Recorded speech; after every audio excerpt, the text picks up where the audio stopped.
আজকে ইফতার মাহফিল তার ধারাবাহিকতায় বাঁশখালীতে আজকে সর্বশেষ 29 রমজান 30 মার্চ ঐতিহাসিক সাম্বল কমিটি সেন্টার ময়দানে অনুষ্ঠিত দোয়া ও ইফতার মাহফিলের সহযোদ্ধা সেনা হাসপাতাল সভাপতি জনাব মিজানুর রহমান।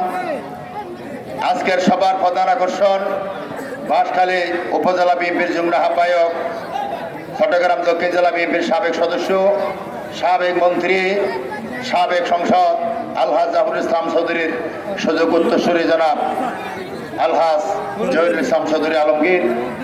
উপস্থিত বাঁশখালী পৌরসভা বিএনপির সাবেক সাংগঠনিক সম্পাদক সহযোদ্ধা আসগর, বাঁশখালী উপজেলা যুবদলের আহ্বায়ক জনাব আবু আহমদ সহ বিএনপি যুবদল ছাত্র দলের অসংখ্য নেতৃবৃন্দ, যারা স্বৈরশাসন বিরোধী আন্দোলন করতে গিয়ে যারা মামলা হামলা শিকার হয়েছেন, আজকে এখানে সবাই উপস্থিত। আজকে শুধু দু একটি কথা বলে শেষ করব। এই মাঠ হচ্ছে গর্ব করার মতো একটা মাঠ, যেই মাঠে শহীদ রাষ্ট্রপতি জিয়াউর রহমান এসে সারা বাঁশখালীর মানুষের জন্য ভাষণ দিয়েছিলেন। এখানে যারা উপস্থিত মুরব্বীরা আছে তাদের মনে থাকার কথা, হেলিকপ্টার যুগে এখানে এসেছিলেন। আমি যখন ছোট ছিলাম আমিও সেই মিটিংয়ে আসছিলাম।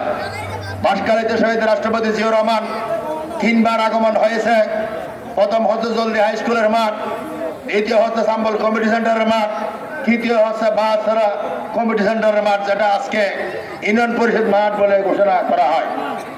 আমি 3টা মিটিংয়ে আমি ছোট্ট একজন শিশু হিসাবে ওখানে যাওয়ার আমার সৌভাগ্য হয়েছিল। আমি শহীদ রাষ্ট্রপতি জিয়াউর রহমানকে খুব কাছে থেকে দেখেছি। আজকে আমরা এমন একটা জায়গায় মিটিং করতে এসেছি যারা বিগত 17 বছর সাম্বলের মানুষ অত্যন্ত নির্যাতনের মাধ্যমে দিন কাটিয়েছে। এখানে কেউ নিজের মতো করে চলতে পারে নাই, কোনো বাক স্বাধীনতা ছিল না। এখানে একজনের শাসন চলেছে, সেটা হচ্ছে শেখ হাসিনার দোসর সাম্বলের ঋষিরাতের বোর্ডের চেয়ারম্যান জনাব মুজিবুল হক চৌধুরী শিকদার, যার অত্যাচারে নির্যাতনে দখলবাজির কারণে সারা বাংলাদেশের নয় সারা বাঁশখালীতে সাম্বলের মানুষ অত্যন্ত নির্যাতিত এবং নিষ্পেষিত হয়েছে। 2018 সালে এখানে মাহমুদ ইসলাম চৌধুরী নির্বাচনী সভা করতে এসে সেই মামলা হামলার শিকার হয়েছে। সেদিন বাঁশখালীতে 3টা মামলা হয়েছে, 4টে মামলা হয়েছে, সবকটি মামলাতে আমি আসামি।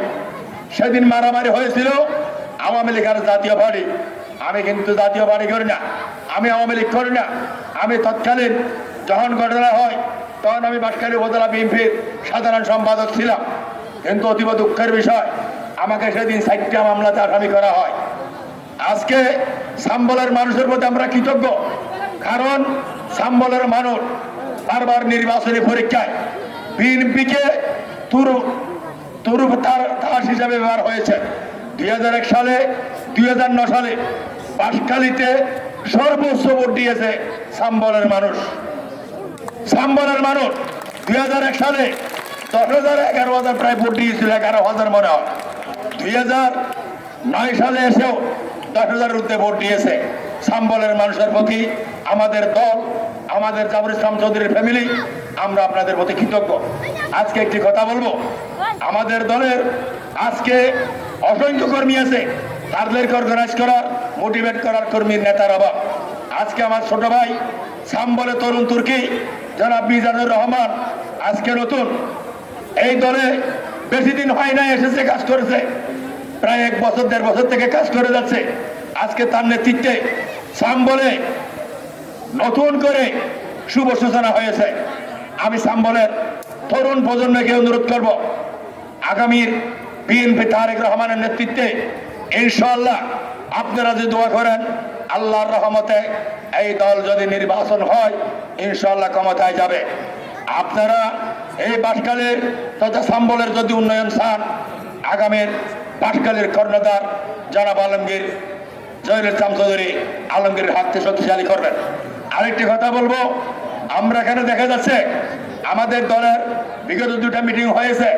এই মিটিংয়ে অনেক আওয়ামী লীগের নেতাদেরকে মঞ্চে বসানো হয়েছে, অনেক ডাকাত অনেক রাহাজানি মামলার আসামি, অনেক চোখ ডাকাত, ইয়াবা ব্যবসায়ী, আওয়ামী লীগের দোসর, মুজিবের দালাল, এদেরকেও এখানে মাঠে এনে স্টেজে এনে বিএনপিতে ঢোকানোর চেষ্টা করা হচ্ছে। এর স্পষ্ট বার্তা আমাদের শহীদ রাষ্ট্রপতি জিয়া রহমানের উত্তরসূরি তারেক রহমান বলে দিয়েছে, আওয়ামী লীগ দোসরের কোন নেতা কর্মী বিএনপিতে ঢুকা যাবে না। যদি সেরকম কিছু হয় তাহলে তার ফটো তুলে রাখবেন।